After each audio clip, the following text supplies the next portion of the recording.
ഈ service pension കുടിശ്ശിക 628 കോടി രൂപ അനുവദിച്ചിരിക്കുകയാണ്. ഒപ്പം തന്നെ ലൈഫ് മിഷന് 130 കോടി രൂപ കൂടി സംസ്ഥാന സർക്കാർ വിഹിതം കൂടി നൽകിയിരിക്കുകയാണ്. അങ്ങനെ നമ്മൾ പറഞ്ഞില്ലേ, വലിയ പ്രതിസന്ധികൾക്കിടയിൽ കൂടി മുന്നോട്ട് പോകുമ്പോഴും ഈ ക്ഷേമ പ്രവർത്തനങ്ങളെ ചേർത്ത് പിടിക്കുകയാണ് സംസ്ഥാന സർക്കാർ.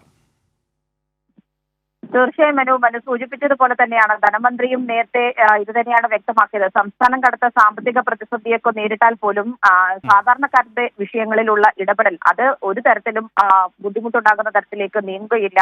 അതിനുവേണ്ടി സംസ്ഥാന സർക്കാർ എല്ലാ വിധത്തിലുള്ള ഇടപെടലും ഉറപ്പാക്കും എന്നുള്ള കാര്യം ധനമന്ത്രി തന്നെ വ്യക്തമാക്കിയിരുന്നു. അതിന്റെ ഭാഗമായി കൂടിയാണ് ഇപ്പോൾ വിരമിച്ച ജീവനക്കാർക്കും അധ്യാപകർക്കും 11ാം പെൻഷൻ പരിഷ്കരണ കുടിശ്ശികയുടെ 3ാം ഗഡു അനുവദിച്ചു എന്നുള്ള കാര്യം ധനമന്ത്രി അറിയിച്ചിരിക്കുന്നത്.